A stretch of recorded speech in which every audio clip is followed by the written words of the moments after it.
बिस्मिल्लाहिर्रहमानिर्रहीम अस्सलामु अलैकुम वरहमतुल्लाहि वबरकातुहू। तो मेरी प्यारी वाइटी फैमिली, मैं उम्मीद करती हूँ कि अल्लाह ताला के फजलो करम से आप सब खैर खैरियत से होंगे। अल्लाह पाक हम सबको सेहत और तंदुरुस्ती वाली ज़िंदगी अता फरमाए और हमें हमेशा अपने बच्चों पे सलामती दे, हमें उनकी खुशियाँ देखनी नसीब करे। आमीन सुम्मा आमीन। तो मेरा चैनल है माजी अरफन वाला, इसे लाइक कीजिए, सब्सक्राइब कीजिए और बेल के बटन को ज़रूर प्रेस कीजिए ताकि मेरी आने वाली वीडियो जल्द अज जल्द आप तक पहुंच सके। ज़्यादा से ज़्यादा शेयर करें और स्किप ना करें।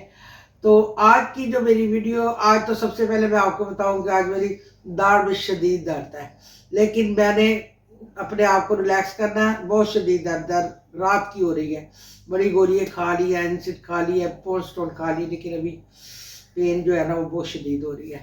तो चले वो तो एक अलग बात। आज मैं जो वीडियो बना रही हूँ वो एक बेटी जो मेरी यूट्यूबर है, मेरी सब्सक्राइबर है, परविशा बेटी जो है वो यूके में होती है, पर इस चैनल का नाम है परविशा ब्लॉग ऑफिशियल।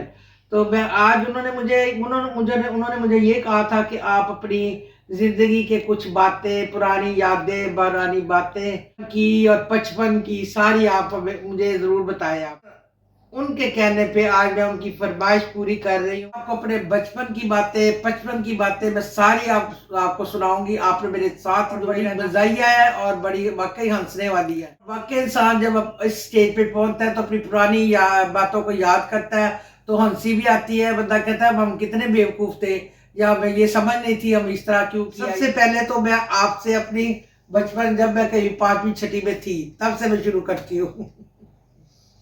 तो जाहिर है कि जब छुट्टियां होती हैं, बच्चियाँ जो होती हैं नानों के घर जाती हैं, थे तो वो छुट्टियां गुजारने के लिए वहाँ गई। तो सारी हमारी फैमिली वापस आ गई, लेकिन मैं अभी अपनी नानों के पास ही रही कि चले काफ़ी अभी छुट्टियां थी।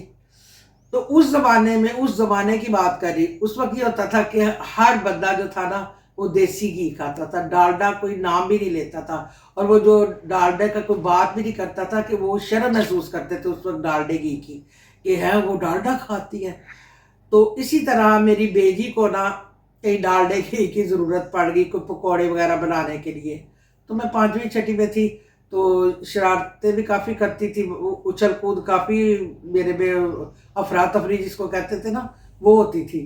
तो मेरी बेजी ने कहा कि इस तरह ना तुम ना जाके बाज़ार से ना 2.5 किलो घी का डिब्बा लेके आओ, घी का डिब्बा लेके आओ। तो उन्होंने मुझे इतना बड़ा थैला, 2.5 किलो घी का डिब्बा और 10 किलो का थैला उन्होंने मुझे पकड़ा दिया कि इसमें लपेट के ना तो तुमने लेके आना है और पता ना चले किसी को, ना ही रास्ते में रुकना है और ना ही तुमने किसी को बताना है कि ये क्या है। मैंने कहा ठीक है। मैं चली गई। जैसे ही मैं घर से निकली हूँ, पहले मैंने जिग जैग चलना शुरू कर दिया। मैंने मुझे अभी तक वो याद है, मैंने जिग जैग चलना शुरू कर दिया। इधर होती दाएं तरफ मुड़ती थी तो उधर की बैल दे देती, जब वो घर वाले निकलते थे उतनी देर में बाएं तरफ होती थी, बाएं तरफ की बैल देती थी उतनी, जब वो निकलते थे वो दाएं तरफ होती थी। इसी तरह करते करते करते मैं स्लो एंड स्टेडी वाले साहब ऐसा ऐसा मैं दुकान पे चली गई। वहाँ उसने घी का डिब्बा दिया, उसमें थैले में लपेटा, बांधा। वापसी पे आते हुए भी मैं शरारतें करती आ रही थी। घर के थोड़ी करीब पहुंची ना तो मुझे याद आया कि बेजी ने तो कहा था कि जल्दी आना, जल्दी जाना और जल्दी आना। मैं तो इतनी देर से निकली हूँ। मैंने जो वो गली के कोने से दौड़ लगाई है ना, तो मुझे लगी ठोकर। तो मैं तो रोड के ऊपर, सड़क के ऊपर जो गलियां होती थी उस वक्त, गली में गिरी। मेरी जो बुरी तरह, उधर से साइकिल वाला गुजरा, उसने मुझे बचाया। कोई मोटरसाइकिल वाला गुजरा, तो मेरा तो घी का डिब्बा जो था ना वो तो पता ही ना वो कहाँ रिढ़ता रिढ़ता कहाँ चला गया। और मैं चीखे मार के रो रही हूँ, बड़ी चोट। मेरी वो साइकिल वाला भी रुक गया, मोटरसाइकिल। इतनी देर में मेरी हमसाई की ने चीखे की आवाज़ सुनी, ये कौन इतनी, किसको कोई टक्कर हुई है। वो बाहर निकली तो देखा कि उसने मुझे पकड़ा। तो क्या हुआ, मैं कह रही वो मेरा थैला, वो थैला भी मेरी हमसाई ने पकड़ लिया। और उसी हमसाई ने जिससे छुपाना था कि हम डालडा घी नहीं खाते हैं, वो थैला पकड़ा और मुझे पकड़ के मुझे आहिस्ता आहिस्ता मुझे घर के अंदर लेके गई। तो मेरी बेजी जो थी वो परेशान हो गई, क्या हुआ इसको, क्या हुआ। तो बेजी का मेरी तरफ ध्यान नहीं था, मेरे थैले की तरफ ध्यान था कि ये हुआ क्या है, ये डब्बे का क्या बनेगा, किसी सबको पता चल।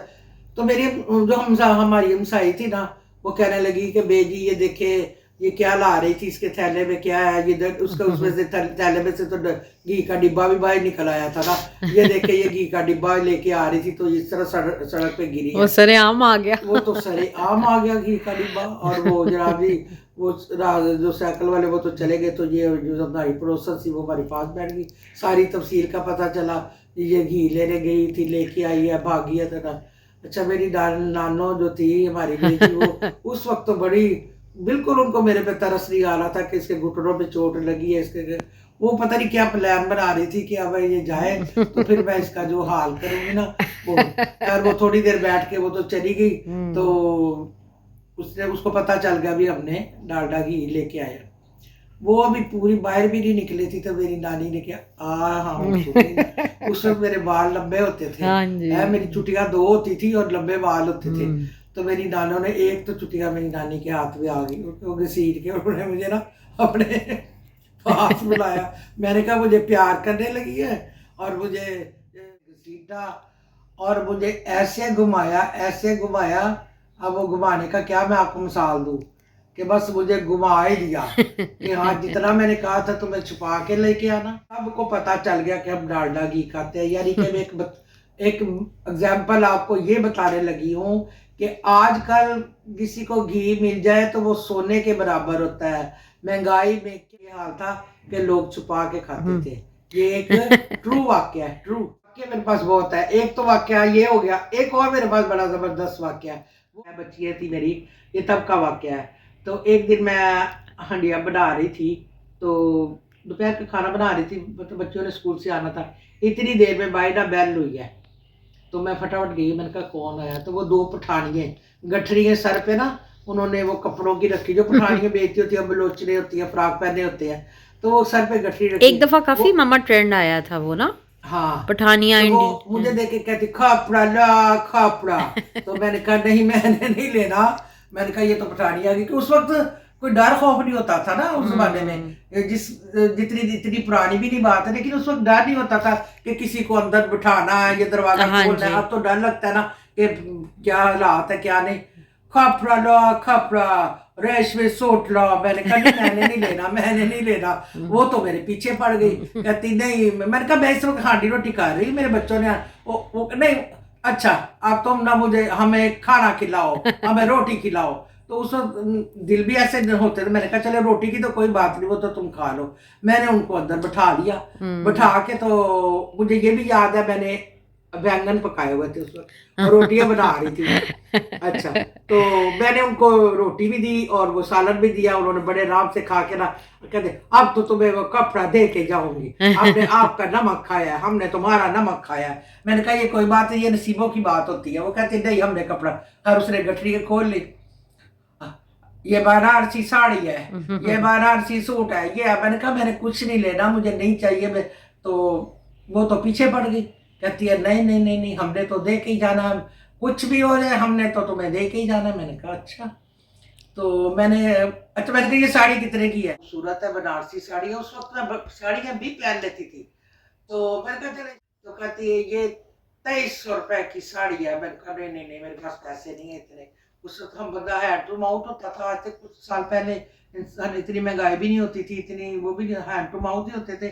तो मैंने उसको ये बहाना लगाया, मैं मेरे पास इतने पैसे नहीं, और तुम बोलो तो सही तुमने क्या देना है। मैंने कहा नहीं, मेरे पास नहीं है इतने पैसे जो तुम मांग रही हो, और बोलो तो सही, कुछ तो बोलो मुंह से। तो तुम 1800 दे देना, 1800 दे देना। मैंने कहा नहीं, मैंने लेने। तुम कितना बोलती हो, मुंह से बोलोगी नहीं, बोलो तो सही। तो मैंने आगे कह दिया, मैंने लेनी नहीं थी। तो मैंने कहा 300 लेना। 2 औरतें थी ना, 300 लेना। ओहो, उनको शायद गुस्सा तो नहीं आया, क्योंकि हकीकत थी, उनको गुस्सा नहीं आया। वो दूसरे को कहती, ओए सुना तुमने, वो हमने तो बम छोड़ा तो इसने तो एटम बम छोड़ दिया। तो यानी कि 2300 की साड़ी वो 300। मैंने कहा तो वो बात कहाँ पे खत्म हुई, 350 में वो मुझे साड़ी देके गई और मैरून कलर की थी। मैं हमने तो बम छोड़ा, इसने तो एटम बम छोड़ा। ये भी हंसी वाली बात ही थी जो याद है आज तक मुझे। बात है नंबर 3 मेरा वाक्या। तो कि इंसान को कुछ पता नहीं होता आने वाला वक्त कैसा होता है? अच्छे के साथ बुरा हो जाता है, बुरे के साथ अच्छा हो जाता है। वो भी आपको स्कूल के ज़माने की बात बताती हूँ। तो मैं उस वक़्त मुझे याद है मैं 9th में थी। अच्छी खासी बड़ी समझदार थी, 9th में थी और हमारी क्लास सारी लगी हुई थी। तो क्लास लगी हुई थी तो ब्रेक के बाद जब तमाम लड़के जब बैठते थोड़ा थोड़ा बहुत शोर होता ही है सेट होने में अगली अगली टीचर के वेट में। तो हमारी क्लास जो 9th और 10th की थी ना उसके साथ ही ऑफिस था हमारी वो मैडम का। वो हो हम कहाँ रहते वो मैडम लाहौर की थी और इस कदर डाढ़ी थी और उनका नाम था मिस दुरानी। वो बूढ़ी हो गई थी बहुत ही लेकिन पुरानी अनमैरिड थी लेकिन इतनी सख्त थी, चीते जैसी उनकी आंखें थी। बस ऐसे ही कोई लड़की गुजरती थी देखती थी तो खौफ आ जाता उनकी आंखों से। तो वो हम सब क्लास सेट हुए होते बैठे तो सारे बैठ गया था लेकिन कुछ लड़कियों ने ना टीचर के आने से पहले बड़ा शोर शुरू कर दिया, बोलना शुरू कर दिया एक दूसरे से हंस रहे हुए। मैडम जो थी ना वो अचानक छापा मारते थे वो एकदम हमारे कमरे में आई। तो मैं सिर्फ खामोशी से बैठ के ना अगले वो जो लेसन था वो मैं देख रही थी बाकी सब शोर कर रही थी। तो मैं सामने थी तो मैडम अंदर आई है ना जैसे उन्होंने देखा ना सारी क्लास कोई खड़ी है कोई तसल्ली बची है लेकिन मैं आराम से अपना किताब देख रही हूँ। तो मैडम ने क्या कहा सारी क्लास खड़ी हो जाए और आप सिर्फ बैठी रहे। नहीं आप इस तरह करें कि आपने यहाँ खड़े होना है और देखना जो लड़की शोर करे मुझे नाम लिख के ऑफिस यानी कि आपको मॉनिटर बना मुझे दिया मॉनिटर बना दिया थोड़े टाइम थोड़े टाइम के लिए मॉनिटर बना दिया। अच्छा तो मेरी तो खुशी का ठिकाना नहीं रहा। मैं तो बड़ी भी मैं सब सारी खड़ी और हो गया था ना एक वाकया था कि हम चौड़े बाजार छोड़ इतना सा आदमी था तो वो बाजार में से गुजर रहा था तो सारे सबको कह रहा रास्ता दो। वो कहता भी तुम्हें रास्ता किस चीज का दूं? वो कहता हम चौड़े बाजार सौड़ा है। तो सौड़ा का वो ऐसे हो गए मतलब गुजरा होगा ना। तो वो ये हो गया मैं बड़ी खुश के लो जी मुझे तो मॉनिटर बना दिया मैं सब पे होल्ड मेरा हो गया। तो मैं सबको डांट रही हूँ। अच्छा वो लड़की उन्होंने मुझे क्या समझा तो वो भी लड़कियां थी मैं भी थी। अच्छा उन्होंने ना मैडम का ख्याल किया कि शायद वो दोबारा ना आ जाए। उन्होंने मुझे तो लिफ्ट ही ना कराई। अच्छा उन्होंने वैसे ही शोर करना शुरू कर दिया और मैं उनको चुप कराने में इतना ज्यादा शोर कर रही थी कि थोड़ी देर बाद मैडम आई। मैडम आई क्योंकि उनको चुप कराने में मेरा शोर ज्यादा था। चुप चुप नाम ले लेके मैडम ने कहा ये फिर शोर शुरू हो गया इसके होते हुए भी। मैडम फिर अचानक आई जब उसने देखा कि शोर तो मैं ही कर रही हूँ ज्यादा। उन्होंने गुस्से में आके कहा कि सारी क्लास बैठ जाओ ये खड़ी हो जाएगी। खड़ी भी कहाँ होना है मेरे ऑफिस के बाहर ताकि सारी टीचर सारे स्टूडेंट्स लड़कियां जो वो देखे कि सजा में हो उस वक्त मेरी क्या हालत होगी। लेकिन उस यानी कि शर्मिंदगी की सबसे बड़ी बात तो यही थी कि डांटी थी सजा और एक ऑफिस के बाहर खड़े होना उनको जजा आपको सजा। तो जो टीचर अपनी क्लास अटेंड करके जब ऑफिस में आती थी तो मैं नजरें झुका लेती थी इतनी शर्मिंदगी। और वो मैडम इतनी डांटी थी अल्लाह उसको बख्शे अब तो वो पता नहीं कहाँ होंगी। अच्छा अल्लाह भी आगे पास मतलब इतनी आप यकीन करें कि मुझे पूरा एक हफ्ता मुझे सजा जो थी ना वो दी थी मैडम ने डेली। और उसमें मेरी टीचर ने रिक्वेस्ट की कि भी इसको माफी दे दीजिए लेकिन वो पता नहीं किस चीज की बनी हुई थी। तो उन्होंने मुझे पूरे एक हफ्ते के बाद किसी मेरी इंग्लिश की टीचर ने रिक्वेस्ट की रही है तो खैर बहरहाल मेरी जमानत हो गई। मैं आओ के अपने कमरे में आ गई क्लास में आ गई क्लास रूम में से खुश थी कि मैं एक ही स्कूल में मतलब पढ़ रही थी। तमाम टीचर मेरे साथ मैं हर ड्रामों में हिस्सा लेती थी। मैं हर फैंसी ड्रेस में हिस्सा लेती थी। मैं ये जो स्पोर्ट्स होती थी उसमें हिस्सा लेती थी। चाटी रेस में हिस्सा लिया।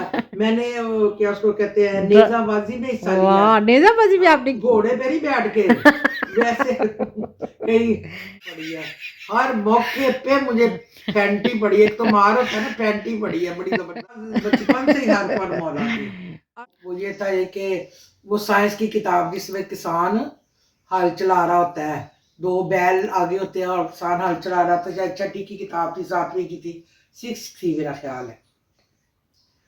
तो हमारी टीचर ने कहा कि ये जो किसान और ये हाल चलाने वाला ये सारी जो तस्वीर है ना साइंस की ये आपने कल अपने होमवर्क के साथ ये बना के लेके आनी है।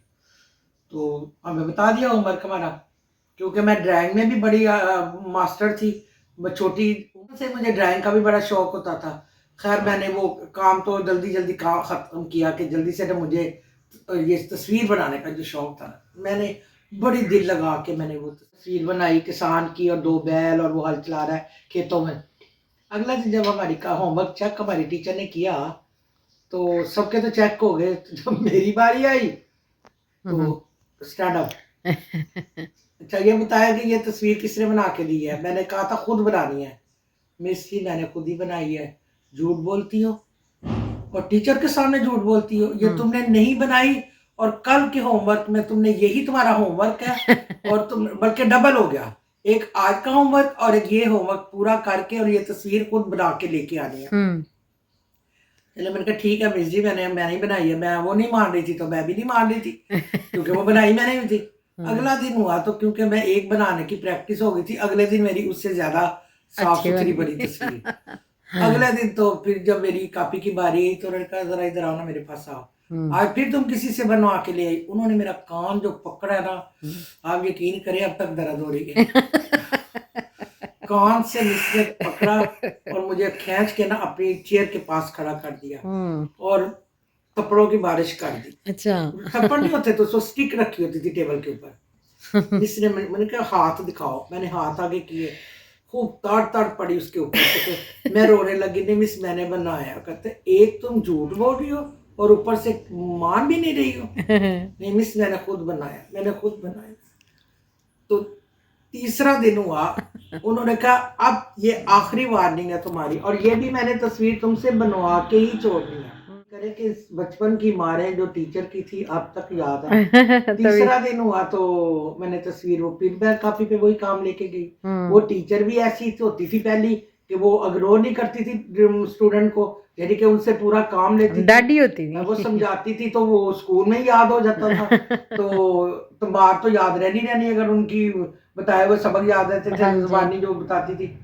तीसरे दिन जब मैंने वो कॉपी आगे की फिर तो आप कुछ ना पूछे।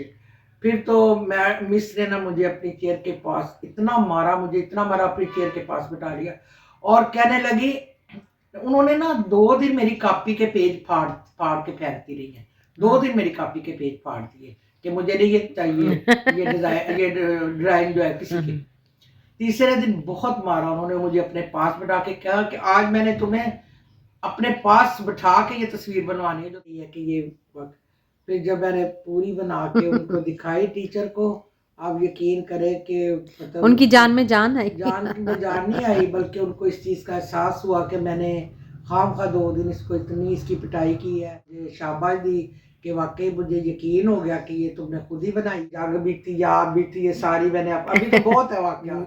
8th के बोर्ड के इम्तहान में मेरा था रोल नंबर 13,434 जो मुझे अभी तक याद है। वाह। तो मैट्रिक के इम्तहान में बोर्ड के इम्तहान मेरा 31,400 था। वाह। तो मुझे ये भी रोल नंबर अभी याद है। इस चीज की कदर करनी भी मुझे बहुत आती है, चीज को संभालना बहुत आता है। मैं चीज की कदर बहुत करती हूँ। एक कदर की आपको मैं ऐसी बात सुनाऊंगी कि आप वो भी हैरान हो जाएंगे। जब मैं केजी में, उस वक्त केजी होती थी, जब मैं केजी में दाखिला लिया तो मेरे पास 2 पेंसिलें थी उस वक्त। 2 पेंसिलें कैसी थी उस वक्त, पेंसिल के पीछे बारीक सी पेंसिलें होती थी और उसके पीछे घुंघरू लगे होते थे। अच्छा। और मेरे पास एक स्काई ब्लू और एक येलो कलर की 2 मेरे पास पेंसिलें थी जिसमें फर्स्ट डे स्कूल गई हो। अच्छा वो मुझे पेंसिलें इतनी पसंद थी कि एक तो मैंने पेंसिल यूज कर ली और एक मैंने इतनी संभाली कि मेरी शादी के बाद मेरी बेटी ने मैट्रिक के बोर्ड की, तो मैं बोर्ड के इम्तहान में वो मैंने पेंसिल निकाल के उसको। पलविशा बेटी, ये मेरे बचपन से 55 तक के वाकयात थे। अभी तो बहुत है लेकिन अब जाहिर है कि वीडियो को भी तो देखना है, थोड़ा आपका दिल खुश कर दिया है। पलविशा बेटी आपने ये जरूर कमेंट्स में बताना है कि इसमें ज्यादा एंजॉय किया आपने, जरूर मुझे कमेंट्स में जरूर बताना। दुआ में याद रखिएगा और मैं भी आपके लिए हमेशा दुआ करती रहूंगी और सबकी कामयाबी के लिए भी दुआ करती हूँ और मेरी भी हौसला अफजाई करे, मुझे भी अप्रिशिएट करे कि रखिएगा। मेरी तरफ से खुदा हाफिज़, अस्सलाम वालेकुम।